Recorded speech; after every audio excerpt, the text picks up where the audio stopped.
السلام علیکم ناظرین، آپ میں سے بہت کم لوگ ایسے ہوں گے جو تاجی کھوکھر کے نام اور اس کی شخصیت سے واقف نہیں ہوں گے۔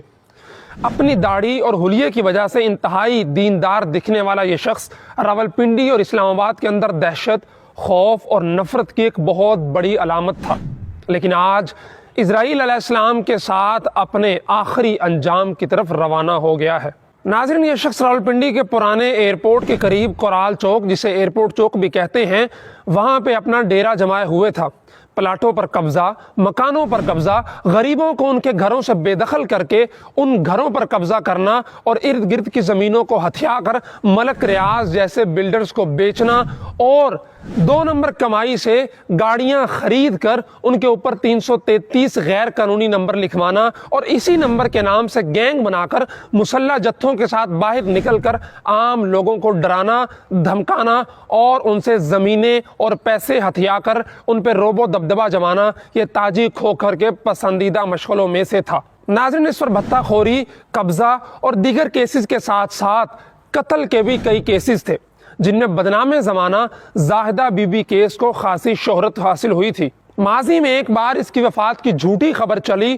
تو اس کے مسلح جتھوں نے گلزار قائد میں فائرنگ کر کے تمام دکانوں کو زبردستی بند کروا دیا تھا اور اس حادثے میں کئی لوگ زخمی بھی ہوئے تھے۔ ناظرین، چودھری نثار علی خان کے امن عامہ کے لیے کیے گئے کارناموں میں ایک اچھا کارنامہ تاجی کھوکھر اور اس کے گروپ کو لگام ڈالنا بھی تھا۔ چودھری نثار علی خان نے اسی کے حلقے سے الیکشن بھی لڑا آزادانہ حیثیت میں اور اس کی سیاسی حیثیت کو کمزور کرنے کی کوشش بھی کی۔ یہاں پر سوال یہ اٹھتا ہے کہ وہ اتنا سب اتنے عرصے تک کرتا رہا لیکن اسے کوئی پوچھنے والا نہیں تھا، تو اس کا جواب یہ ہے کہ اس کی پشت پر پیپلز پارٹی کے کئی نامی گرامی سینیٹرز اور کئی ممبر پارلیمنٹ تھے جو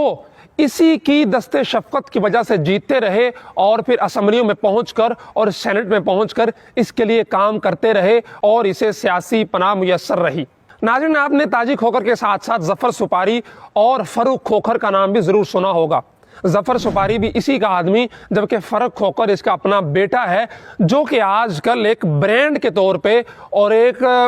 گینگ 333 گروپ کے نام پر سامنے آ رہے ہیں۔ یا آپ اپنے ساتھ ایک پیج بھی دیکھ رہے ہیں جو فاروق کھوکھر کا پرسنل پیج ہے، جہاں پہ واضح الفاظ میں 333 گروپ لکھا ہوا ہے، اور اسی پیجز کی مختلف پوسٹیں بھی میں آپ کو دکھا رہا ہوں۔ فاروق کھوکھر کبھی پیپلز پارٹی کے سینیٹر مصطفیٰ نواز کھوکھر کے ساتھ اور کبھی پیپلز پارٹی کے مشہور گورنر لطیف کھوسہ کے ساتھ اور کبھی صدر بار اسلام آباد کے ساتھ بیٹھا نظر آتا ہے۔ یہاں سے آپ کو ان کی طاقت کا اور ان کے سیاسی اثر و رسوخ کا اندازہ ہو سکتا ہے، اور آپ یہ بات بخوبی سمجھ سکتے ہیں کہ کیوں اب تک یہ لوگ آزادانہ زندگی گزار رہے تھے اور کوئی بھی انہیں پوچھنے والا نہیں تھا، اور کس کی شہ پر یہ غریب لوگوں کی زمینوں پر قبضے کر کے ملک ریاض جیسے بلڈرز کو بیچتے رہے اور وہ آگے غریبوں کا خون نچوڑ کر کروڑوں روپے کی پراپرٹیاں بناتے رہے۔ ناظرین، آج تاجی کھوکھر مر گیا۔